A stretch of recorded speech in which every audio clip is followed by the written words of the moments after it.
Hello friends, मेरी last video थी new education policy के रिगार्डिंग, जिसमें मैंने आपको 5+3+3+4 के बारे में बताया था।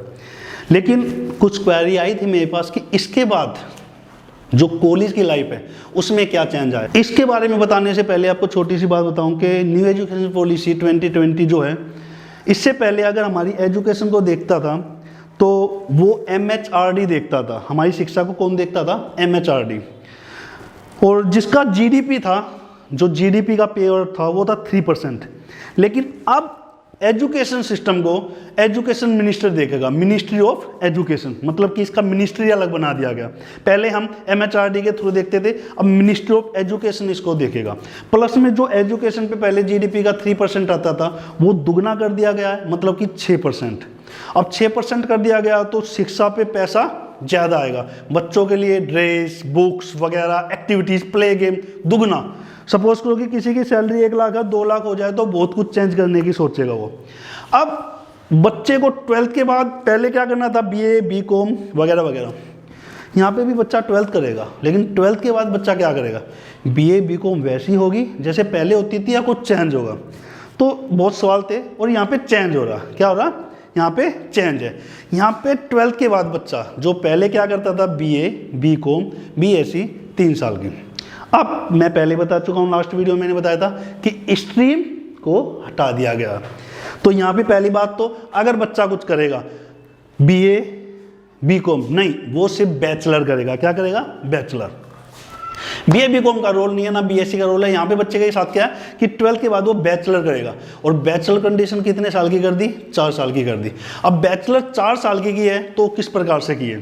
पहले BCom में बच्चा पढ़ता था, फर्स्ट ईयर पढ़ा और फर्स्ट ईयर के बाद पैसों की प्रॉब्लम के कारण बच्चा नहीं पढ़ता, उसको पढ़ाई छोड़नी पड़ती थी।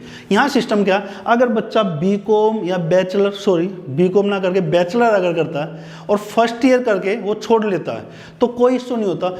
गवर्नमेंट उसको, यूनिवर्सिटी उसको फर्स्ट ईयर के बाद सर्टिफिकेट प्रोवाइड करेगी। क्या प्रोवाइड करेगी? सर्टिफिकेट। एक और दूसरा बच्चा वो 2 साल लगातार बैचलर करता है, 2 साल उसने बैचलर की तो 2 साल के बाद वो तीसरे साल नहीं पढ़ पाता, उसके पास पैसों की प्रॉब्लम होगी या कोई और रीजन हो गया या उसकी शादी होगी। बहुत से पहले शादी भी कर लेते हैं, अब भी कर लेते हैं। उसकी शादी होगी तो 2 साल के बाद क्या सिस्टम हो गया? 2 साल के बाद उसको क्या मिल जाएगा? पहले 1 साल में सर्टिफिकेट, तो 2 साल में उसको मिल जाएगा डिप्लोमा। जी हाँ। तीसरी चीज, बहुत बड़ी चीज बताऊंगा कि 3 साल अगर कोई बच्चा पढ़ लेता है, जैसे सब पढ़ते हैं, 3 साल के बाद अगर बच्चा पढ़ता है तो 3 साल के बाद बच्चे को मिल जाएगी डिग्री। जी हाँ, 3 साल के बाद उसको मिल जाएगी डिग्री।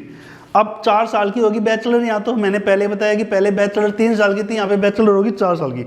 अब अगर बच्चा चौथे साल करता है, वो ऑप्शन तो मैंने हर एक साल में दिया, अगर बच्चा यहाँ चौथे साल करता है तो क्या मिलेगा? तो अगर चौथे साल बच्चा करता है तो उसको रिसर्च मिलेगी एक अपने सब्जेक्ट के ऊपर। कोई बच्चा 3 साल किसी भी टॉपिक पे पढ़ता है तो उसमें से कोई चॉइस करके उस सब्जेक्ट पे उसको रिसर्च करनी पड़ेगी। तो ये 4 साल का फंडामेंटल है, कुछ अच्छे लेवल का। इसका अच्छा लेवल का सबसे बड़ा बेनिफिट क्या है कि मैं 2 साल पढ़ लेता हूँ, 2 साल के बाद डिप्लोमा लेने के बाद मैं नहीं पढ़ रहा हूँ तो एक मिनिमम टाइम दिया जाएगा मेरे को री एंट्री करने का। क्या करने का? री एंट्री करने का। कि मैंने डिप्लोमा किया 2017 में और 2017 के बाद मेरा 20 में फिर मन कर गया कि यार मैं पढ़ना चाहता हूँ, तो मेरे को उस डिप्लोमा के आधार पे मुझे माइग्रेट मिल जाएगा डिग्री के लिए। तो यहाँ अच्छा सिस्टम कर दिया ये। उसके बाद आती है मास्टर डिग्री। मैंने वहाँ का सब्जेक्ट तो हम चेंज कर चुके हैं, हट चुके हमारा, ना तो BA, ना BCom, ना BSc, कुछ नहीं। उसी प्रकार यहाँ पे भी MA, MCom नहीं, ओनली मास्टर। अब मास्टर के लिए यहाँ पे बहुत अच्छा ऑप्शन किया गया।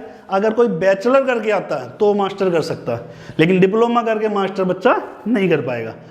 कभी आप सोचो कि भाई मैंने बैचलर में सर्टिफिकेट ले लिया तो मैं अब मास्टर कर लूँ, नहीं नहीं नहीं। अगर आप सर्टिफिकेट और डिप्लोमा करते हो तो आप मास्टर नहीं कर पाओगे। मिनिमम मास्टर के लिए क्राइटेरिया रखा गया मिनिमम डिग्री का। 3 साल की अगर बच्चा बैचलर की डिग्री ले लेता है तो यहाँ मास्टर होगी उसकी 2 साल की। लेकिन अगर बच्चा वहाँ पे 4 साल की मास्टर कर लेता है, बैचलर कर लेता, 4 साल की रिसर्च कर लेता, तो यहाँ मास्टर होगी उसकी 1 साल की।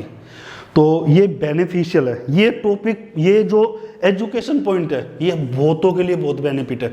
मैंने ऐसे बहुत से बच्चे देखे हैं जो अपनी बैचलर नहीं कर पाते और जिनके कारण उनको प्रॉब्लम क्रिएट होती है, वो अपनी पढ़ाई ख़त्म कर देते हैं। पहले के सिस्टम पे होता क्या था, पहले के सिस्टम पे ये तो था कि 3 साल मैंने बीए करनी थी, लेकिन किसी कारणवश मैं 5 साल तक नहीं कर पाया तो मेरी बीए 0 होगी। मैंने फर्स्ट ईयर कर रखा, कोई नहीं देखेगा, सेकंड ईयर कर रखा, कोई नहीं देखेगा। बच्चों की फाइनल ईयर में इंग्लिश में बैक आ गई और वो नहीं कर पाए, तो फाइनल ईयर की जो बैक आई है, फाइनल ईयर में जो बैक आई है उसको नहीं कर पाए, उसकी डिग्री क्या होगी, 0।